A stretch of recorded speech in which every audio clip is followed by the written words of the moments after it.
University, one of them. And I'd like to welcome you to the 2021 virtual Goat Day workshop. Doug, are you there? I am here. Yes, sir. Could you pull up the agenda for me, please? Give me just a second. Power off.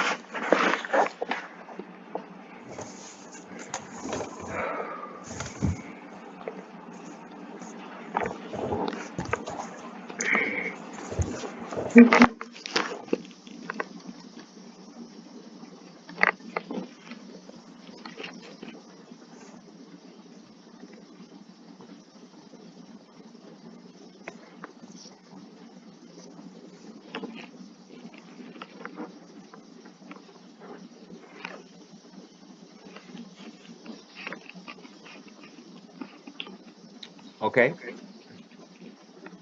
So as you see on the screen, here's our agenda for the day. We'll start with some opening remarks from some of our administration, Dr. Shange and Dr. Bowden Tiller, I believe. Then we'll move on to Dr. Nargarung, who is our Ruminant Research Director at our Cape Pine unit. And he'll be doing his topic on goat research and extension, what we're doing currently at Tuskegee University. Then we'll move on to meat chemistry and cuisine, understanding the ABCs of goat meat fabrication and cookery by Dr. Burnett. Is he in the chat? Dr. Burnett, you here? I'm here. All right. And then we'll have a slight alteration to the agenda, amendment to the agenda. We're going to move Dr. Brady to after Dr. Harris for the roundtable. So after Dr. Burnett, we'll go into Dr. Jason Sawyer. Dr. Sawyer, are you here? Yes, I'm here. Awesome. Then we'll move to, well, he'll be doing his topic on meat, goat processing and packaging, opportunities for improving availability in a retail setting. Then we'll move to Dr. Harris, who is a new adjunct faculty here at Tuskegee University. And she'll be talking about understanding the critical control points and the application of antimicrobial in the goat meat facility. And then we'll have a cooking demonstration from Dr. Burnett. That will be live stream. I'm sorry. Round table after that. I'm sorry. Then we'll have our round table, then the cooking demonstration, and then we'll have some closing remarks from our administration. Any questions, comments, concerns? Okay, so I would like to open the chat to Dr. Bowden Tiller. Good morning, everyone, and thank you so much, Ron. We're very excited about this year's Goat Day as it gives us the opportunity to begin talking about carcass evaluation, as well as fabrication and beyond, allowing us to provide an opportunity to assist producers and other ag professionals with the opportunity to add value to their products. And so we're also excited to have students joining us today as well. I see a few of them who will also have the excited opportunity, I hope, to learn more about the meat science space as we ready to open our new meat processing facility here on the Tuskegee University campus. And with that, I will pass the baton on to Dr. Ramon Shange. Thank you, Dr. Bowden Tiller. I would like just to give a general welcome to everybody. I hope everyone's safe, as well as enjoying themselves in whatever space that they're in. And just welcome you on behalf of Cooperative Extension and the College of Agriculture, Environment, and Nutrition Sciences. I know that these seem to be concerning times, but there are also a lot of expansive opportunities that our colleagues are taking advantage of. And I think that we'll be soon on the landscape for both our students as well as our clientele throughout Alabama and throughout the Southeast. And I just want to give a cheers to our animal science faculty for continuously, even throughout this pandemic, putting on this great activity that both our students as well as our clientele can take advantage of. And I just wish you all a beautiful and wonderful learning time in this meeting today. And I'll be popping in and out to join you all. So thank you for these few minutes that you gave me, Dr. Brown, Dr. Bowden-Tiller, and everybody enjoy. Thank you. Thank you, Dr. Sean Gay. So next we'll move on with the agenda, and we'll start with Dr. Nargarung's presentation of the current goat research and extension outreach that's going on here today.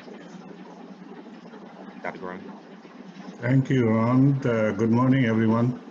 Can you please show my presentation? Yes. Okay, thank you.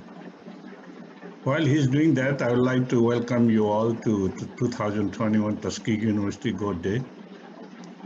We had to do virtually because of the situation, you all know, but we have a lot of participation from students and also some of this is in the partnership with Mississippi State University and Auburn University. And thank you for your participation. Brady is here. He's the Alpha Director for Alabama Sheep and Goats Commodity Group. Thank you.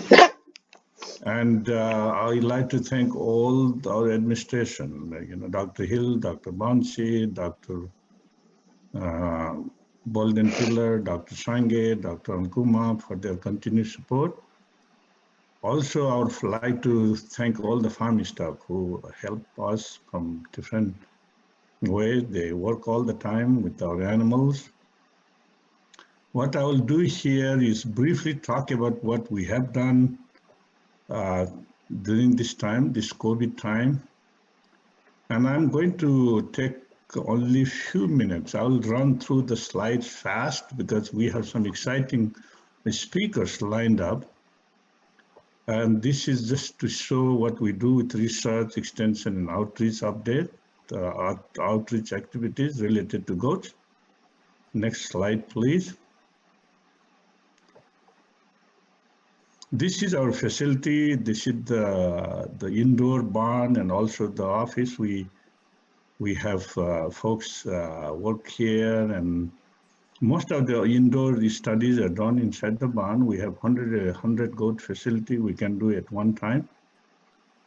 And some of you who are not come to Tuskegee, you can come anytime and look at the facility. Next. And these are the folks who are our core faculty working with goats.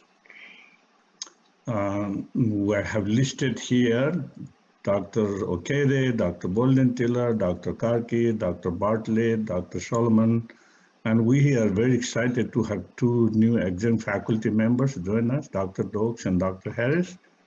And Dr. Harris will be one of the speakers. We welcome them, and we are very excited. Next, please. And this is the activity. This is our goal for the next 5 years. I know the slide is very busy, and there are some faculty members listed who is not working any longer here, but we'll have them replaced. If you want to know what we are doing next 5 years, I'm very, very happy to share with you. I just want to let you know that we have a program for the next 5 years. Thank you. Next, please. This is the drone picture of the facility. We have area. This is where we do. Number 15 is our grazing study site. This is where we do most of our year-round grazing research experiments. This is more like using cover crops, how to feed our goats in the winter time and in the summer times. We like to minimize store feed use. And this is the facility for agroforestry. Next slide, please. This is the one. I think Dr. Karki is leading the effort. We do a lot of agroforestry research demonstration work here. And this is, I think, 30, altogether it's about 38 acres, including all the sites outside this. Next, please. And I'm just happy to say that Mr. Gerald Gooden and Glenda Gooden were our Merit Farmer 2020. They are very helpful. They're very supportive. They collaborate with us on goats and cows. If you work with the goats with us, you can be a Merit Farmer. Next, please. And the whole idea of Goat Day is to showcase what we will be doing in the future at Tuskegee. I think from farm to fork, that's the whole idea. We are working on the production side, but at the end of the day, our products should go to the market. I think that is one of the missing links in the whole value chain. So Tuskegee is at the forefront of going to start this meat processing facility. And I think it will be functional by fall. Dr. Bolden Tiller told me one time, I remember. This is the facility. Next, please. And this is where this will be functional. These are some of the pictures. This on way to the goat farm. This is what you see on the right side. Next, please. And this is what we'll be doing. We'll be processing goats, lambs, beef, and pork. This should be a USDA inspected facility. Will allow all the direct farm processing for local and underserved producers. Not only that, we'll also train students. That is the most important part. We'll do value addition work, product development, and all the whole 9 yards in meat science, you know. And Dr. Darius Burnett is our adjunct faculty. He is in Mississippi State University, but Dr. Harris will be our meat science faculty. She will be speaking later this morning. Next, please. I'm not going to go in detail. This is the slide Dr. Burnett gave to me. He will be the next speaker, so you can ask him any questions. But these are some of the numbers he gave to me. Typically, we will be charging $70 per head for harvest and 70 cents per pound for processing. And the facility will be able to process 30 to 40 goats, sheep, or pigs per day, 10 cows per day. These are some of the information. I think he's a speaker, so I don't want to steal any thunder from him. So move to the next slide.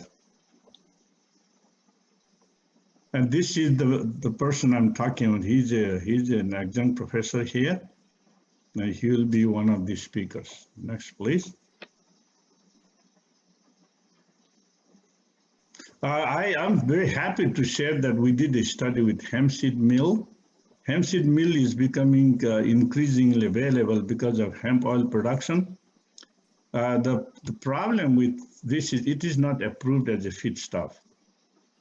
So we had to go to USDA to get a special permission to do a study. One of the students, Frank Avransen, he is now a faculty. He is a PhD now. This was his PhD work. We did this study. Our goal was to get it approved as a feedstuff for goats. So we did a study using different levels of hemp seed meal. This is a very interesting product. This is a byproduct of hemp oil production. Next, please. We did a study with goats. This was 60-day feeding trial. We look at the animal performance, feed efficiency, immune system, whole 9 yards. I'm not going to share everything, but if you want to know, I'm more than happy. Okay, next, please. And this is the diet. We pelleted the diets because we want to make sure they will consume everything in the diet. This was the indoor facility. This is the facility we have inside the barn. I showed you the outside picture. Next, please. This is the live weight gain. I'm just sharing with you only one or two slides. As we increase the level of hemp seed meal, gain went down. I mean, this was expected because this is not only high protein, but it's a very high fiber byproduct. So I think that may have played the role. We could see that here. Next, please.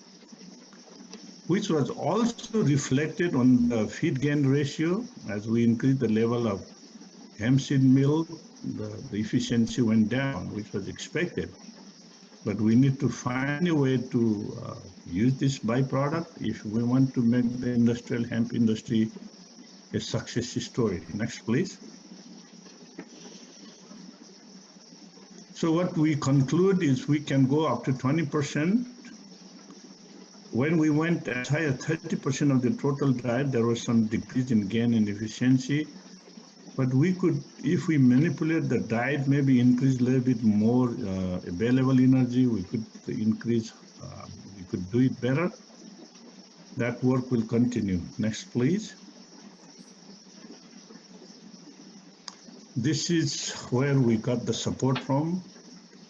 Dr. Hill, Dr. Bonsi, our administration, they supported us. I was given a fund to do this study. I think this was USDA NIFA funded, George Washington Carver Agriculture Experimentation. And we got this byproduct from Kentucky Hemp Works. Katie was very happy to share this with us. And we thank her. Next, please. So this is where we are heading to. There is a hemp feed coalition. We are part of that team. What we want to do is we want to get this byproduct approved as a feedstuff for animals, at least ruminants. We have a ruminant group. North Dakota State is working with beef cows. Colorado State is working with lambs, and Tuskegee is working with meat goats. So our goal is all the effort we'll put together and we'll get it approved as a feedstuff by USDA, FD, or CBM. Until and unless you have an approval, you cannot market this, and that is our goal. Next, please. And last year we did this Tuskegee University Master Goat Producer Certification Training Program. Our lead coordinator is Dr. Bolden-Tiller. Even during the pandemic time, we did this. We had 34 participants. 17 were producers. Very happy to report that it was very well received, and we are happy that program it's increasing, and there's a lot of interest in this. I think next year will be even better. Next, please. So I'm going to list some of these things because I'm updating you with research activities. We have, this year has been a very exciting year. We have some new research grants by our experienced, very qualified faculty members. Dr. David Nitaki, he's the principal investigator of this OFRI grant. It's a very competitive grant.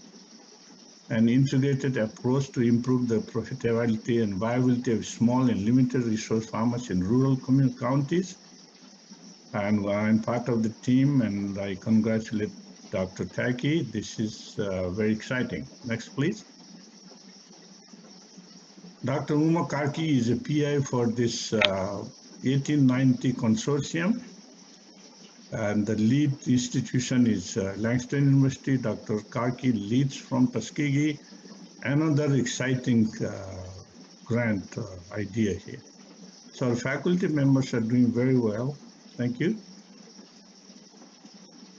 Next, please. This is the one, I think, biowarma and alternative to traditional anthelmintics. You all know that Haemonchus is killing the industry, especially small ruminant industry. I think there is a way There are a lot of things happening to find the alternative way to control that devastating parasite. This is one thing we will be doing with this grant from Dr. Kaki. This is a new product which will be tested here. Next, please. Dr. Chuck Okere is our PI for another grant we landed this year, the development of pasture-based buck performance testing and recording scheme for limited resource meat goat producers in Alabama. Dr. Bolden-Tiller, I'll be supporting him. We congratulate Dr. Okere. Next, please. And I'm happy to report that our initial work that we did led to one additional grant for us to continue this work. In our study, what we did was we did with only growing animals. USDA does want to have this product tested with different classes of animals, lactating animals, yearlings, castrates, and whole 9 years before this will be considered for approval. So what I did was I did partner with other universities. I think Dr. Jason Sawyer is here. He will be helping us with the carcass quality work. He's one of the speakers. We have Dr. Goetz from Langston University, and we have two faculty members, Dr. Mort and Dr. Taki. So after the completion of the study, we believe that we'll be able to get this feed stuff approved, and Tuskegee will be at the forefront for goats. It is not a approved feed in the US. We'll make it happen, hopefully. Next, please. And this is something I did request all the faculty members to share with me whatever they have done. Nobody sent me anything. So I'm going to brag this, do a little bit of bragging. This was the book published in 2020, Sheep, Goat, and Service Medicine, 3rd edition. Dr. Pugh is the lead author. I was given an opportunity to write this feeding and nutrition part. This is a textbook for vet school, by the way. This is, I saw this in Purdue University and vet school. So we do a good job. That's what I'm telling you. Not me, we, okay? Next, please. And this is something I just am happy to report that I have been nominated as an advisory council member of Gandaki University in Nepal by their board of trustees.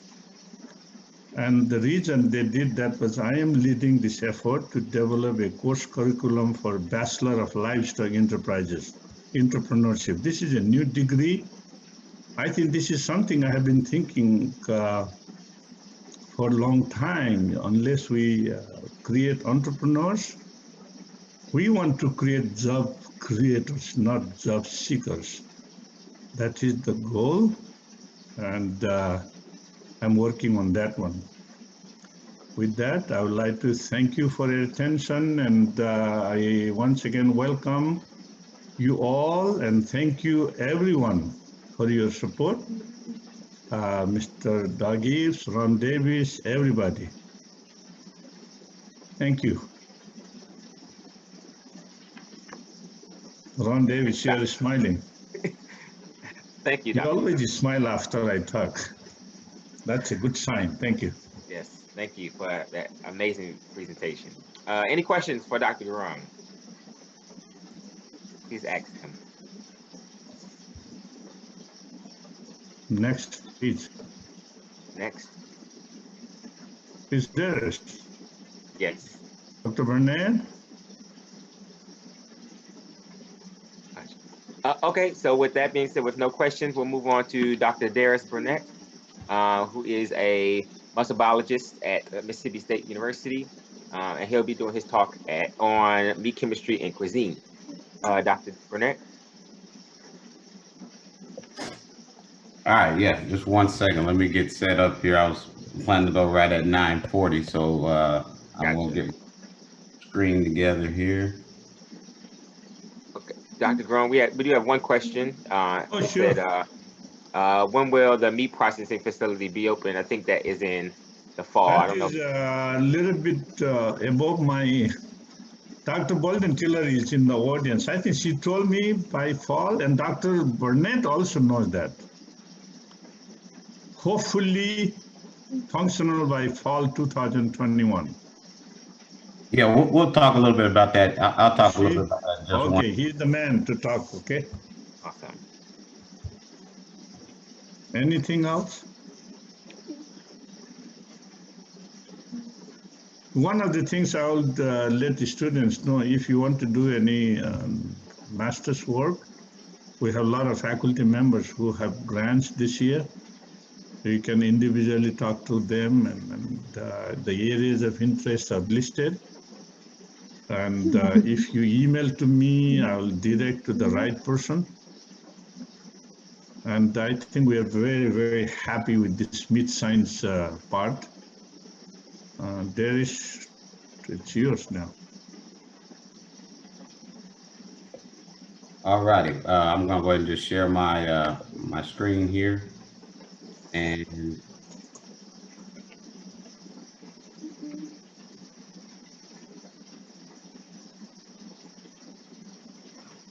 get started.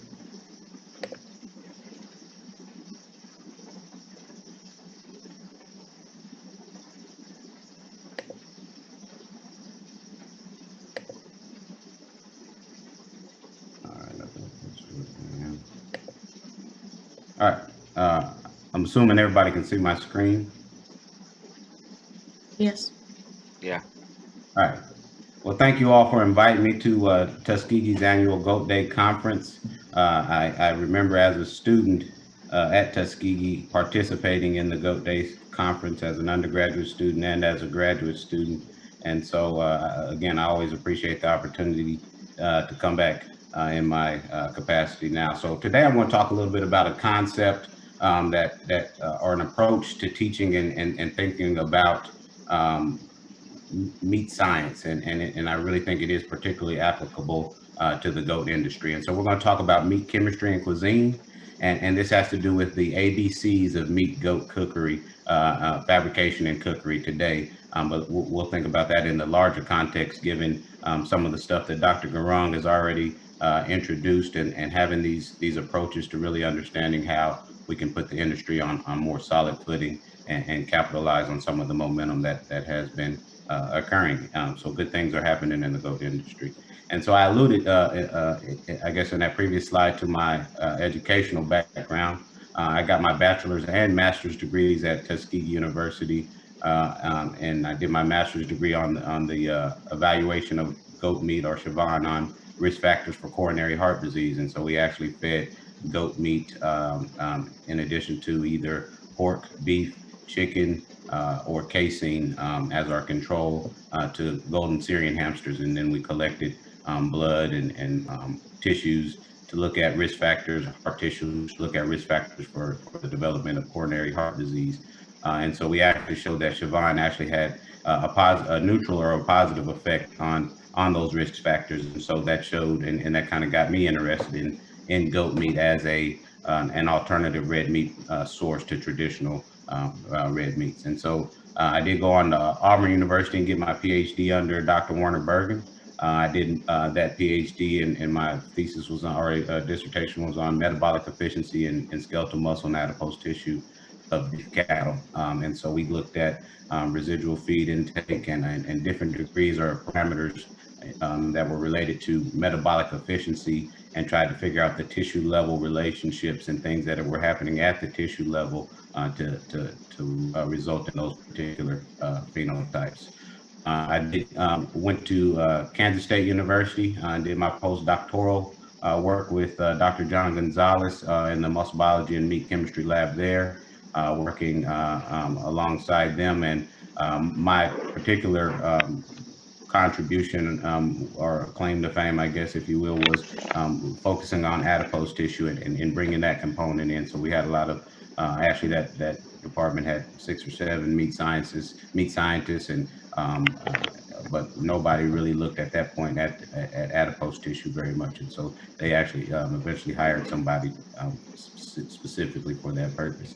And so after those ventures, I'm currently at Mississippi State University as a meat scientist and muscle biologist in the Department of Animal and Dairy Sciences. And I've been here for about 5 or 6 years now. So I submitted my tenure packet and am awaiting that final decision. I'm interested in goat meat production, as I mentioned before, again, kind of inspired by my master's project, but in meat production in general, from farm to fork. And so Dr. Garang mentioned this farm to fork approach, and that's kind of what I've tried to develop here at Mississippi State in terms of our teaching and research programs. And there's also what I've tried to impart on the development of the meat science program at Tuskegee as well. And so my research program as it is works on looking at starting all the way before the animal's even born, right? That mark and destined animal. We look at prenatal programming and the impacts of various nutritional and gestational therapeutics on the growth and development of meat animals. And so I work closely with Dr. Caleb Lindley here in our reproductive physiology group, and we do C-sections on beef animals, and next week we'll be harvesting some pregnant sows and looking at how those maternal nutritional and therapeutic regimens impact the growth and development of those offspring. So again, those things to me affect production efficiency in terms of energy metabolism and energy partitioning, and ultimately affect carcass yield and carcass quality. And so things we do again before the animal is ever even born have a lasting impact all the way through by the time to when it gets onto the plate. We'll also be looking at processing and packaging, and I'm excited to look at or to see Dr. Sawyer's presentation because if anybody knows me and knows what I've said over the years at various goat conferences, I think is we have to get our product in the retail case and then onto the plate of the consumer. And so it's not enough to just focus on the things on the farm. We got to focus on the fork, right? And so that fork part and that final completion is very important to me. And so I do a lot of catering and things like that, and we'll kind of emphasize goat meat in those events because I think the completion of that farm to fork cycle is certainly essential to making sure that it becomes a mainstay in the market. And so again, things like shelf life, meat color, and all those things are impacted.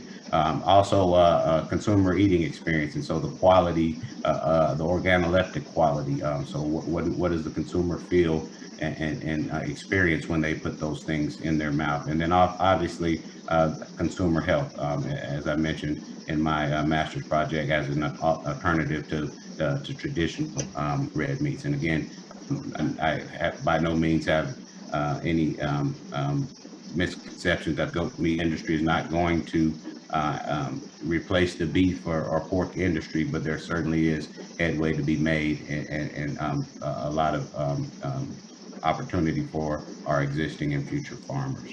All right, and so as we go through those things, that's kind of how I approach things. And so I talked about, and Dr. Garang alluded to the facility at Tuskegee. I'll talk about that a little bit here.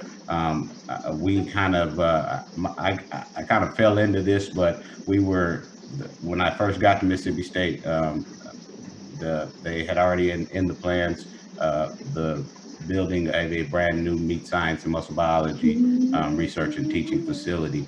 And so I got in at the very early stages in terms of construction. So I wasn't involved in the design or the planning or anything, but in the very early stages of construction. So I got to work very, very closely with the architects and with the site managers and with the construction company and putting this thing together and trying to make it a functional facility. Because I mean, what you put on paper and then what actually has to be delivered, and you learn a lot of that in the process. And so that experience was very valuable to me because it also helped me to really consider that farm to fork process and how once an animal makes it to the facility, how we take that animal and turn it into a carcass, and then take that carcass and try to add value to it along the way. So I had to make the explanation to somebody the other day is, I said, you can buy a live cow for, a couple dollars per pound, on the live weight.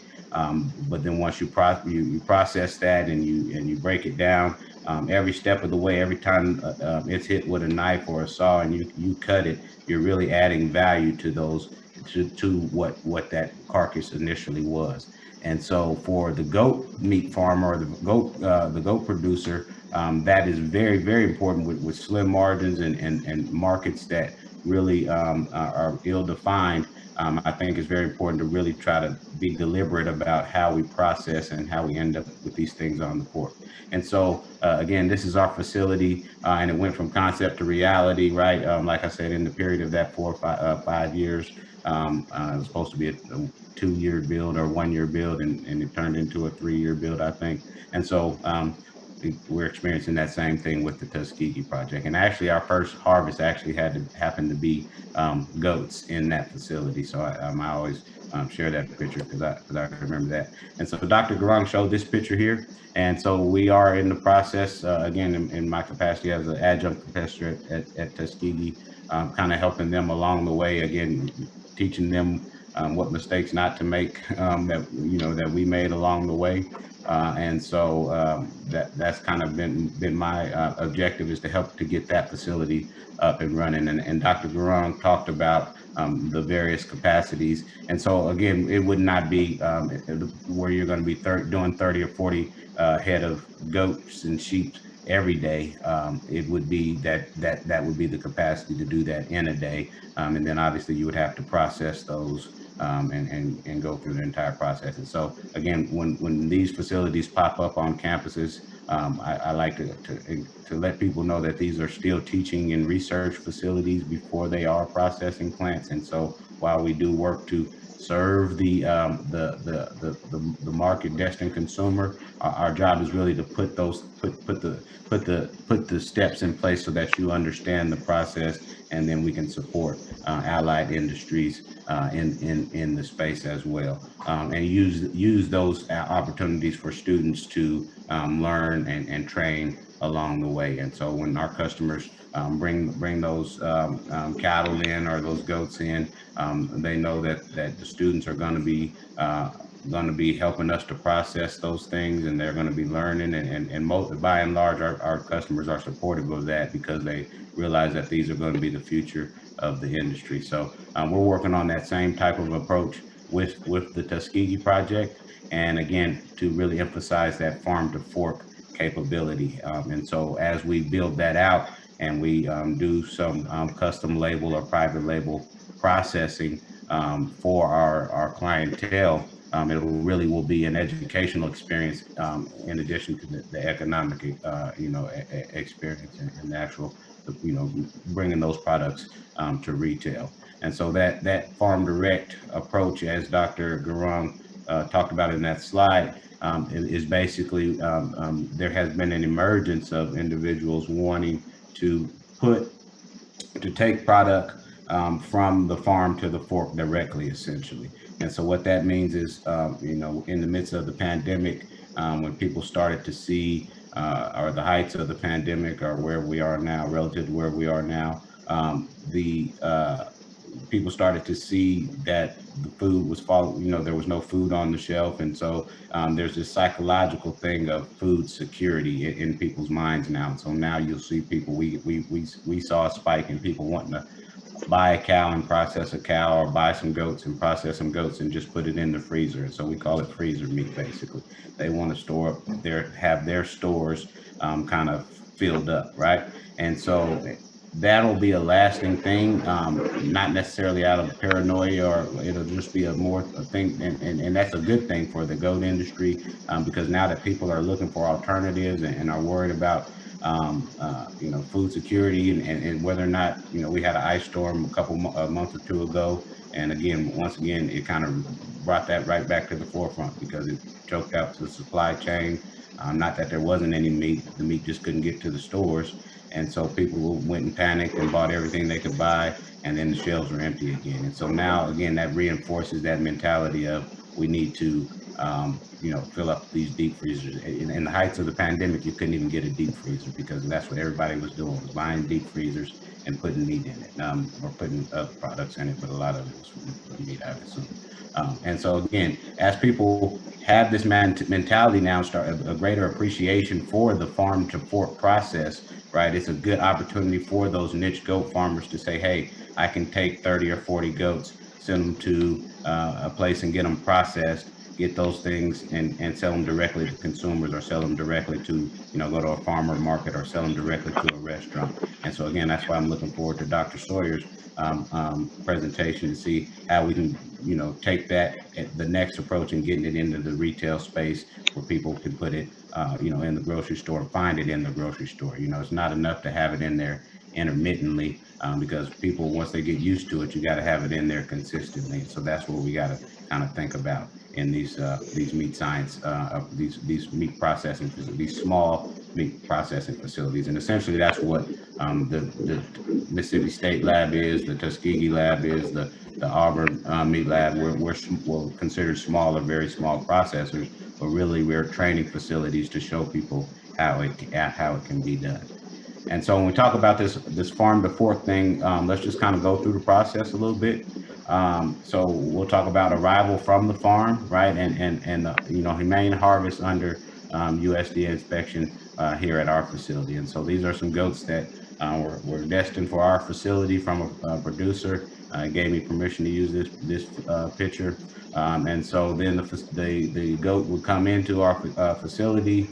Basically behind there's a scale. And so they'd be on a live weight scale. We get their live weight, right? And so this is going to be important as I go through the rest of this lecture.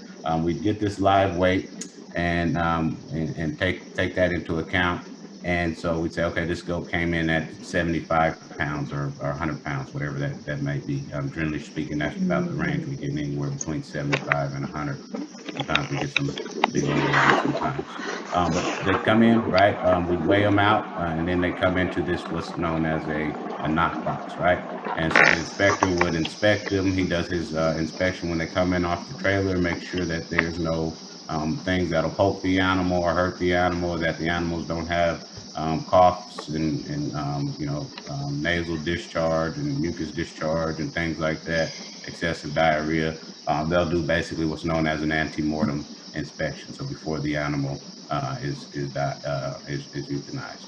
And so then once they come in, we use for goats, we use what's known as electric stunning to stun the animal prior to exsanguinating the animal. And so the stun is designed to render the animal unconscious and insentient to any pain. And so when we stun the animal, and so that would be used. And so when we stun the animal, we basically are to basically, again, rendering it unconscious and insentient to any pain. And so then we're looking for signs of an effective stun, and those include a lack of tracking eye motion, so it's not tracking you with its eyes and corneal reflex, a lack of rhythmic breathing, a lack of vocalization, so it's not saying bad, basically voluntary vocalization, and then a lack of a riding reflex, so it's not trying to stand back up and get back up.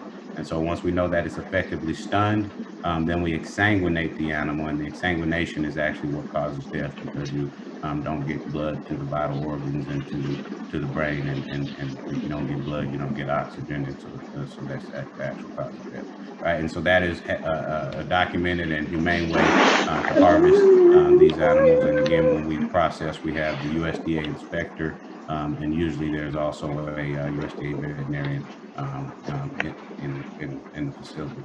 When we go through, once the animal has been euthanized, we then begin to dress the animal. And so we would go through the process of hide removal, right? And so we take the hide off of the carcass, and we use a hide puller, and that'll pull the hide off of the carcass relatively quickly. And so you can see goats are very lean in most cases.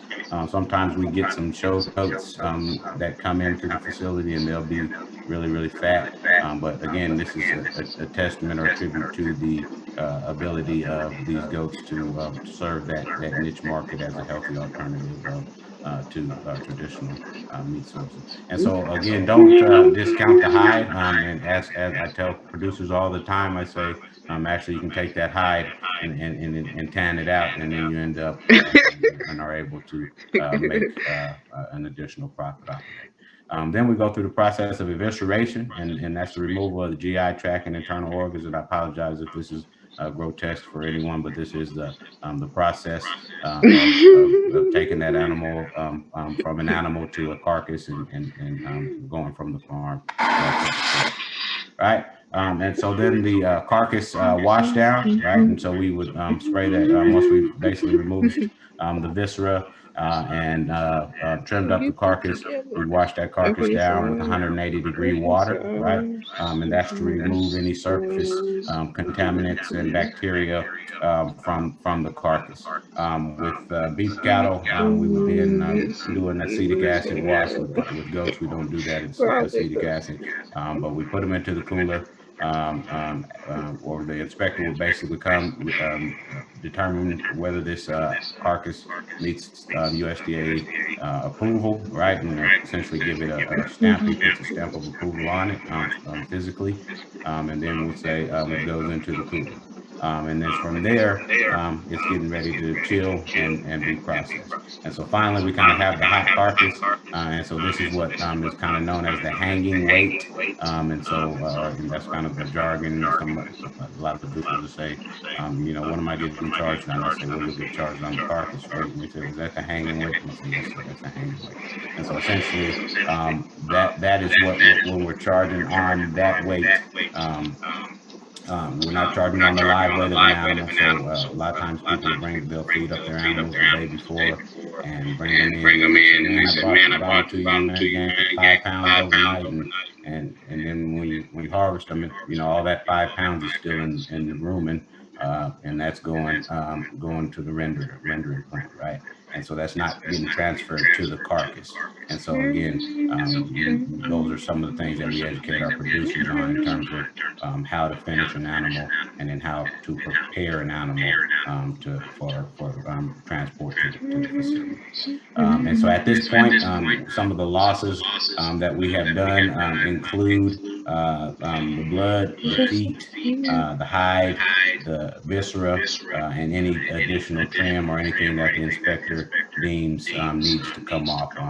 If there's an injection lesion or something like that, or he can condemn anything from a portion of the carcass to the entire carcass. And so another thing is, I tell our producers not to sell anything until you know what you have at the end, right? Because a lot of times they'll preset like, oh, this goat is going to Johnny, and this goat is going to Sam. And I say, well, it has to pass inspection first, right? And so there's any variety of reasons that an inspector may, or sometimes a lot of times they want their livers and hearts and things, and if there's parasites in the liver, flukes and things like that, they will condemn those things. And so you can't sell those to somebody if the inspector condemns them, and I can't argue for you. I say yes, sir, and put it in the condemned bin. So all right. And so there's a hot carcass. You'll see the muscles still moving on the hot carcass, right? And so here's some actual data to just kind of convince producers, because a lot of times they'll say, oh, I dropped off a 150-pound goat. Right? I know he's 150 pounds because he looked like he's 150 pounds. But remember, I said I got that scale, right? And so and that scale is actually certified by the Mississippi Department of Agriculture. And so when they come in, we'll get a live weight on them, right? And then after all of those losses, the head, the hide, the front feet, the back feet, viscera, once all those things come off, right, you go from a live weight of 60 or 70 pounds or even 80 pounds, and then your carcass weight is about half of that, right? And your dressing percentage, right? And so if I base it on a 50% dressing percentage, which is usually what I kind of not necessarily quote, but I say, hey, yeah, it'll be about 50% or so. And so if you look at the actual dressing percentage, pretty close. This one here dressed a little bit better than the other ones. And so a lot of times if they're heavier muscles, they'll dress a little bit better. But I can look at a lot of them, if they've been, just kind of brush goats and not necessarily really fed out, then they may dress a little bit lower. All right. And so again, where does all of that weight go? And so again, if I just take any individual goat, you can see the head and the hide, right? You can see your poundage there, your viscera. When I take the guts out, basically, or eviscerate them, you're talking about 20 pounds, right? 2 pounds of feet, right? And if you take basically account for the rest of it, you're looking at basically blood and trim, right? When you sanguinate, you bleed them out, you lose, a couple pounds of blood there, and then anything else that has to be trimmed. And so that's actually some actual data from some goats we harvested earlier this summer. Here's some data from some goats harvested, I think more recently. And so if you look at that on average, you'll see average dressing percentage was about 45% in this cohort of 12 or 13 goats. Head and hide, 12 pounds. Viscera is about 22 pounds. Feet about 1.5 pounds or so. Heart, we actually even measured the weight of the heart, the lungs. What is that? I can't see my fingers blocking. Oh, the head by itself and the liver. All right. And so you can see that this data is pretty consistent. Some of them a little bit dressed a little bit more than others. This one here, I'm not sure if it was just extra full or what, or if it got trimmed out or something, but he's a little bit low compared to the rest of them. And so this is just, I just threw this in just a few minutes ago, just to kind of give you if you look at the non-carcass components, this is kind of a visualization of what makes up the bulk of the non-carcass components. And so if you just weigh it out, the things that aren't on the hot carcass are in your hanging weight. Most of that would be attributed to the guts and the head and the hide. And then the liver and things like that aren't necessarily very heavy, but actually these things, again, these livers and hearts can actually be sold as variety meats, and often I have customers that will keep those as well. All right, and so then you got a hot carcass, or we had a hot carcass. That hot carcass went into the cooler, and then you're gonna lose a little bit more weight through a little bit of dehydration, evaporative cooling or dehydration in the hot box, right? And so you may lose another 3 or 4%, 5% of that weight, that hot carcass weight. And so once that evaporative cooling takes place, you bring it out. And so usually with goats, we start processing them depending on the customer's interest. We usually are going to process them pretty quickly after they've chilled, basically. So within a week or so, but usually a couple days or so. All right, and so how we process that varies with the carcass size, or it should kind of vary with the carcass size. We still kind of have customers that want to get every cut out of a very small goat, and in many cases I just have to tell them, like, your chops are not going to be big enough to even make a chop. So you should just probably just think about doing a platter style goat or something. But we do basically based off of the inlet cuts for goats, you'll see our food service cuts for goats. You'll see the different ways you could cut based off of the size of the goat. And so we do get some small goats in, or a cabrito, and we'll get a customer that brings 8 or 10 of them in, and she'll take them back just like that. After we harvest them, she'll take them back just like that, or sometimes she'll want us to butterfly them, where we would just make a small incision here and then kind of fillet them open, and so she'll take them just like that. But as they get bigger, essentially you can make more cuts out of them, right? Or at least the recommendation is to make more cuts out of them, and you can add more value to it. Again, I get customers that want every piece of every goat, but there'll be these goats that are this size. You kind of have to really just know your market, right? And so it's important to know your market, know the best way to add value. And so in many cases, it's not worth it for you to try to sell some little puny chops, where you could probably sell that whole carcass for and just get rid of it, or to get it sold a lot quicker. All right. And so let me see here. Trying to see what time it is. So basically, we I'm a little bit early, I guess, and I guess I can just proceed, because we actually are having some difficulties with the there's an electrical outage on campus this morning, so I'm actually sharing from home, and I'm not sure if we're going to be able to do the post lunch thing. But basically, we're going to talk about kind of talk about the early aspects of getting the carcass to or getting the animal to the farm, and then processing that animal into a chilled carcass, ultimately a hot carcass, and then a chilled carcass. And then we go through the process of cutting those things up. And so I want to kind of introduce the concept of the meat chemistry and cuisine now, because I know that that's the topic of this lecture. I'm like 30 minutes in and I haven't even mentioned it, right?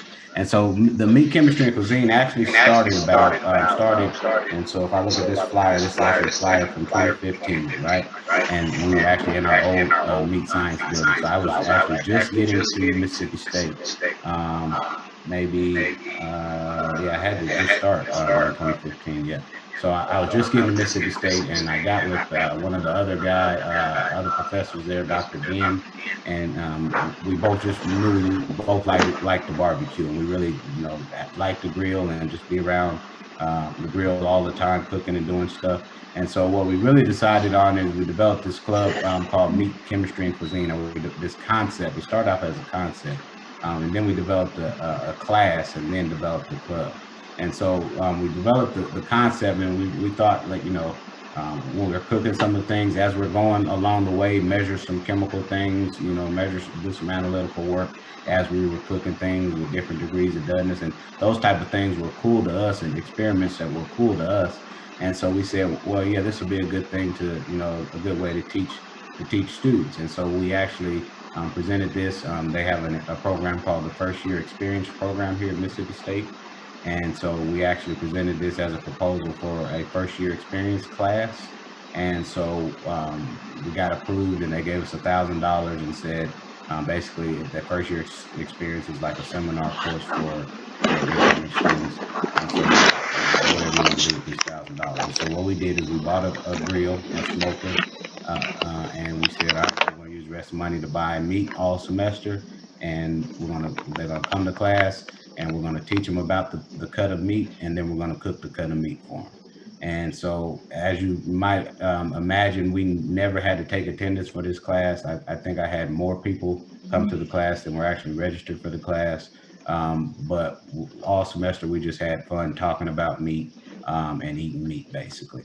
And so we said, hey, this thing is pretty cool. We'll see if we can get this funded again next year. But in addition to that, let's see about, because a lot of students, it would be, the class was from 5 to 6 o'clock, and it would be 6:30 or 7 o'clock, and I'd be like, y'all, I gotta go home. I gotta go home. I can't stay here all night. But they would just be hanging out, and we'd still be eating and talking and grilling. And so again, so the students kind of decided, hey, can we keep this? Or they're like, can we take this class again? I'm like, no, unfortunately, you can only take it once. And so they also decided that we're just kind of maybe make a club out of it. And so we made a club out of it. And so then we started just having meetings and cooking, and doing kind of little at-home experiments that we could do, persistent pinking with garlic and stuff like that, just doing different things like that, making sausages and things.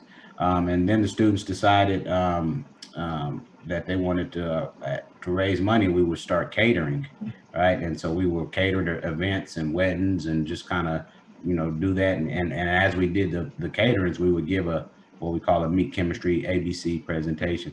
And so that's kind of how the concept came about and turned into a class. And so you can kind of see, this is our original flyer, or one of our original flyers, and that was our design. And since then, we've come a long way, right? And so this is our new designed, students designed this new logo, I guess. We've been featured in various things here. You can see Dak Prescott there, holding a goat there. We got students learning how to cut up meat as part of the meat chemistry and cuisine concept and design.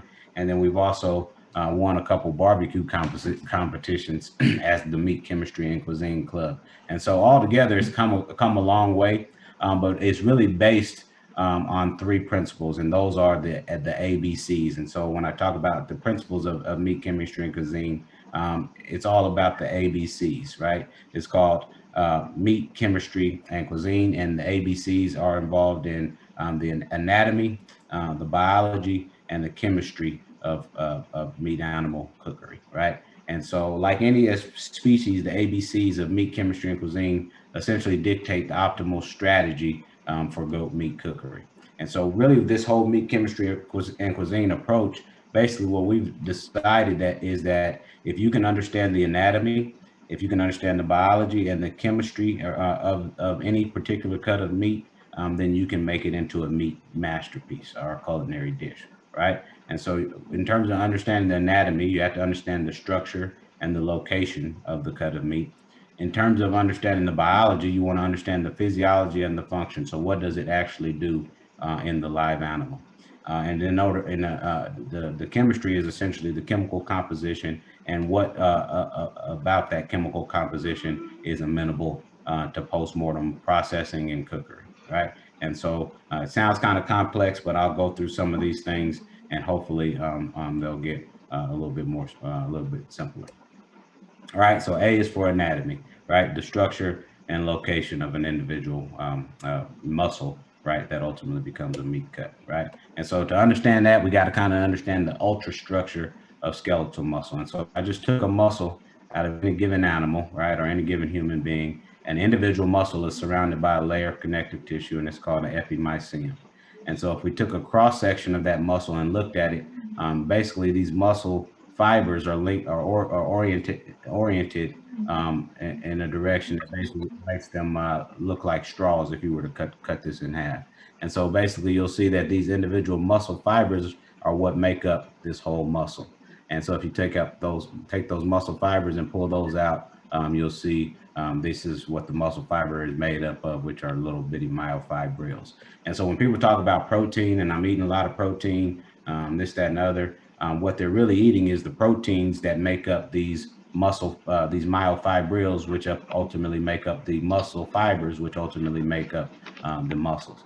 In addition to that, they're also eating these layers of connective tissue, which connective tissue is also proteins, right? Collagen fibers, all these various collagen, this is actual protein as well. And so when they talk about meat being high in protein, right, or people that are on the keto diet and they don't eat the bread, they only eat the meat, they just want the protein.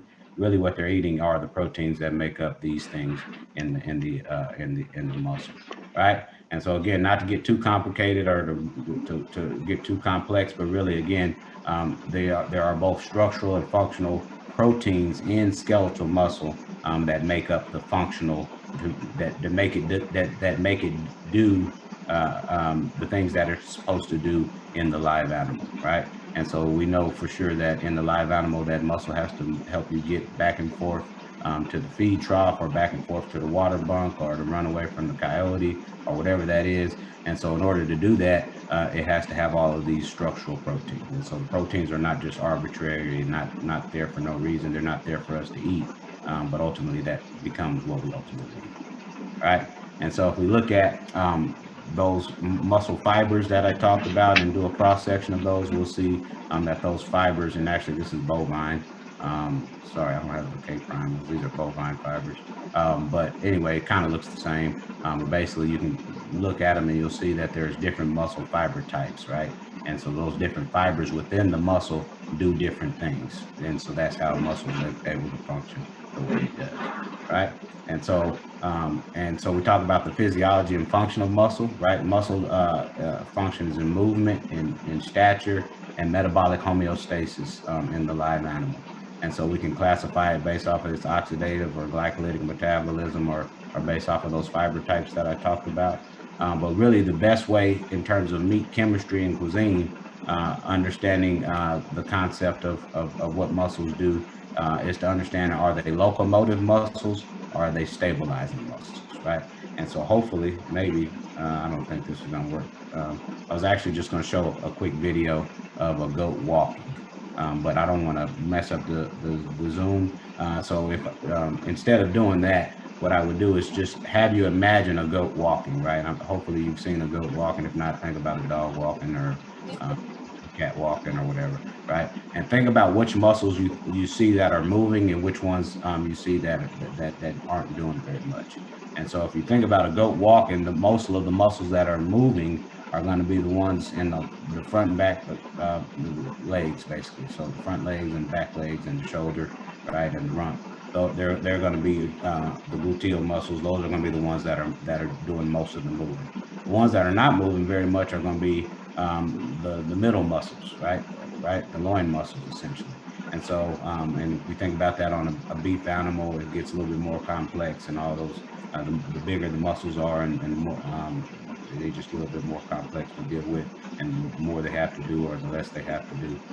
But again, generally speaking, they're either going to be locomotive or stabilizing muscles, and that gives us a little bit of insight in terms of the physiological function of the muscles and how that translates into what they're going to be made of and how we can cook them, right? And so that leads us to chemistry, right? So chemistry is the chemical composition and amenability of those individual meat cuts, right? So if you look at the composition of skeletal muscle, it's mostly water, right? And so basically, if you take out the water, then the biggest portion of that is protein, obviously. So again, the proteins that we're talking about are those proteins that are contained in the muscle compartment, the myofibrillar proteins, the connective tissue proteins, et cetera, right? Then depending on the muscle and how much fat is there, 3% fat or so, and then you got your non-protein solubles, which would be vitamins, minerals, carbohydrates, and non-protein nitrogens like creatinine, creatine, stuff like that. All right. And so when we talk about those muscle proteins and what's actually important about those and the chemistry of them, you got to kind of think about what a protein looks like in terms of the physiology, right? So a functional protein is going to have this quaternary structure here. And so it's going to, or quaternary or tertiary structure. So it's going to be all folded up and kind of tightly bound. And as we go to cook them, the first thing we do is we start adding heat to them. Right. And so when you add heat to them, it kind of reverts them back towards their secondary and primary structures. And so depending on which proteins they are, right, this is actually some data that shows which proteins become rendered into their primary form earliest, right, in the muscle compartment. So remember, there are essentially there's our myosin or myoglobin proteins. Then you have your myofibrillar proteins, and then you have the connective tissue proteins, right? And so for our the first ones to go are going to be our myoglobin proteins, right? The next ones to go are going to be our myofibrillar proteins and our globular proteins. Haley. Yes. And Yes. and then our last ones. Hold on. Can you mute yourself, please? No, I freaking turned it on, but I turned it off because when. Can you please mute yourself? Okay, I think we're back. And so the last ones to basically to go are our collagen proteins. And so depending on how much collagen is present in any piece of meat or any muscle, and then which becomes a piece of meat, that helps you to determine how long and how high of a temperature you need to get that internal temperature to in order for those proteins to be solubilized. All right, and then so the last component, obviously chemical component, is going to be the fat, right? And so the intramuscular fat and the intramyocellular fat and intermuscular fat, right? And so basically, if you look at a piece of skeletal muscle under the microscope and you take a cross section of it, you'll see the muscle components here. These are the myofibers, right? And there are different types of myofibers: type 1s, type 2, oxidative glycolytic fibers. But then if you look in between bundles of muscle fibers, you'll see, or within the perimycelium, you'll see this. Ron, can you call me, please? Thank you. This intramuscular fat that's present here as well. All right. And so this is actually some empirical data from a study that was conducted with myself and Dr. Garong and Dr. Din here at Mississippi State with an exchange student, Kiara Camarano from Puerto Rico. And so we looked at the effect of feeding various levels of de-oil distillers grains with solubles on fatty acid composition of adipose tissue of meat goats. And one of the things I wanted to point out or a couple of things is there weren't a whole lot of differences in the dietary treatments, but really what we were able to point out, and I think kind of for the sake of this lecture, is what makes goat meat kind of taste like goat meat. And part of that is you'll see this concentration of C14 or myristic acid. And so you'll see that that high concentration of those C10, or the C12 and C14 caproic and myristics are going to be kind of some of the things that help goat meat to taste like goat meat. The other thing I wanted to show is the concentration or percentage of monounsaturated fatty acids, which are also very good for you health-wise, right? And so you see 18.1 here, oleic acid made up a substantial portion, and then stearic acid, which is cardio-neutral, also made up a substantial portion. And so this is just some empirical data to show you that fatty acid composition of goat meat is very favorable for cardiovascular disease. All right. And so I know we have the afternoon portion, which is going to be based off of the meat chemistry and cuisine concept. And so what I'll do in that portion is basically show you how we use the ABCs of meat chemistry and cuisine to inform goat meat cookery and kind of eat it yet, I guess, so in a virtual space. Does anybody have any questions? I'm sorry, I talk real fast and thank you, Dr. Darius. Wonderful presentation. Any questions? Hey, Ron Davis. Are there any questions?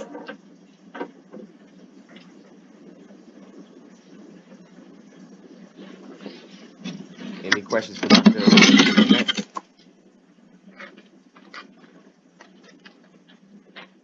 Okay, well, thank you, Dr. Burnett, for an amazing presentation. Very informative. Next, we'll move to Dr. Sawyer, who's going to be talking about goat meat processing and packaging and opportunities for improving availability in a retail setting. I'm going to go ahead and upload this presentation. I can share my screen if that works. Oh, okay, yeah. Uncle, please, Ron, please remind about the survey also quickly. Oh, also at the end of the virtual conference, there is a survey we would like for y'all to fill out. I'll put that in the group chat momentarily. That's very important. Thank you.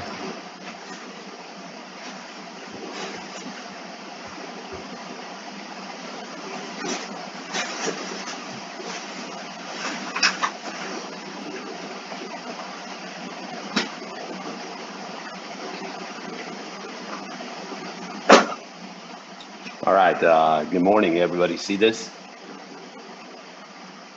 Maybe. Yes.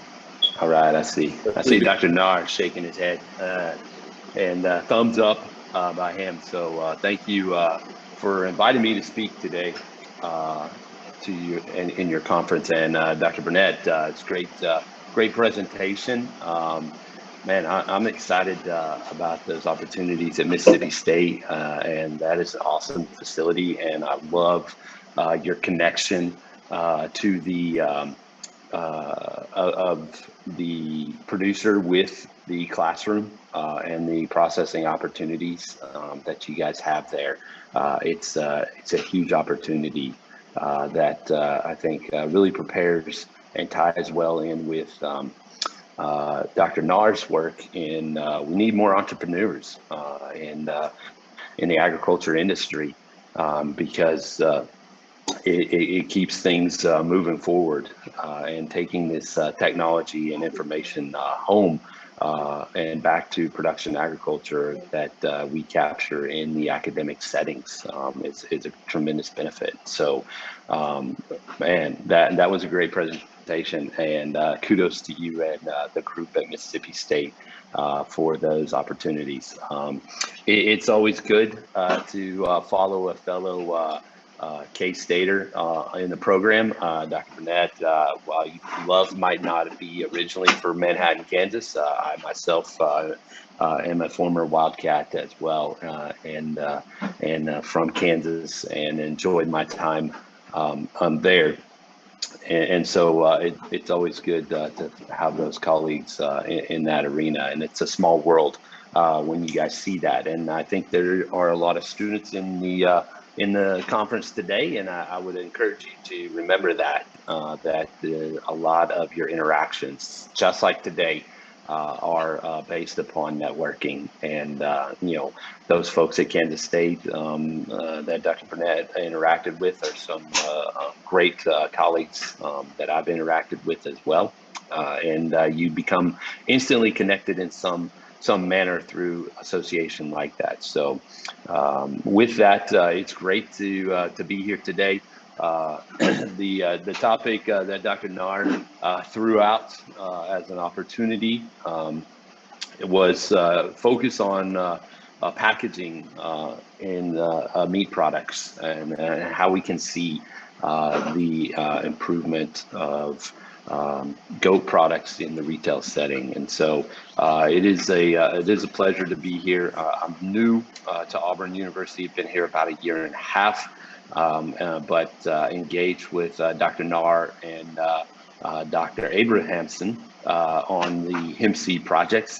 Thoroughly enjoyed that, provided some great opportunities, and looking forward to the next project as we move forward with more work on the meat side of shelf life, tenderness, and some of those other properties with feeding some byproducts. So just to kind of give you all a direction of where I hope to guide this presentation today, I think that there are many talking points and a lot of opportunities for questions from not only the ABCs of meat goat cookery, because man, what do we do? How do we use it?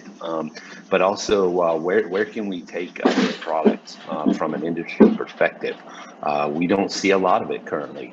And then what methods are we currently seeing in the grocery stores, retail outlets? And I hope that maybe we spur some opportunity to engage in more knowledge of what the future of goat meat entails.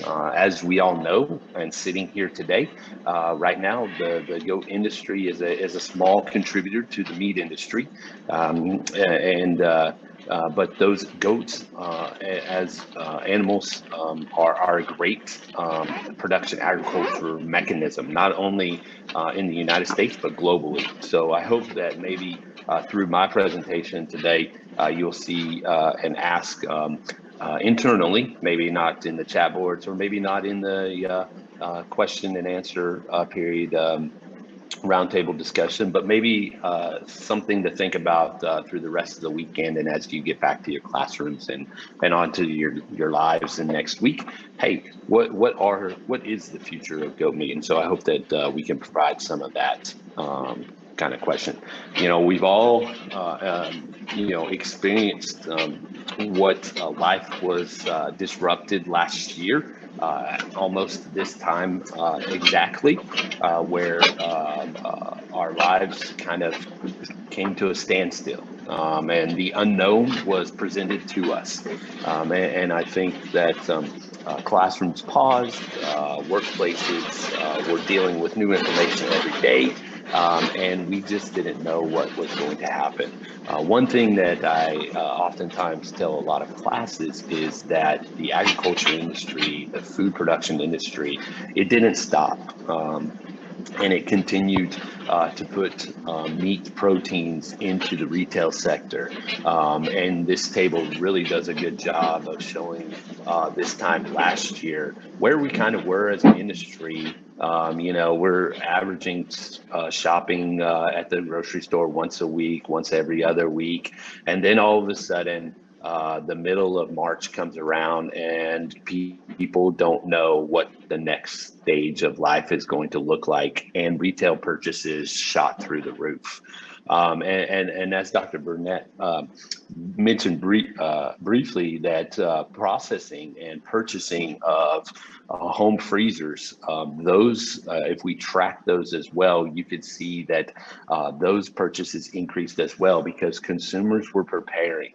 And they're preparing for that unknown. Can I go to the grocery store once a month now? Do I only get to go once every 2 months? How do I prepare and have enough protein? Because we don't all have that one cow in the back of our yard or a couple chickens, maybe a few sheep or a couple goats that we can go out and capture some milk, some eggs, or even process when we run out of proteins. And so we rely on the food industry. We relied on the retail market.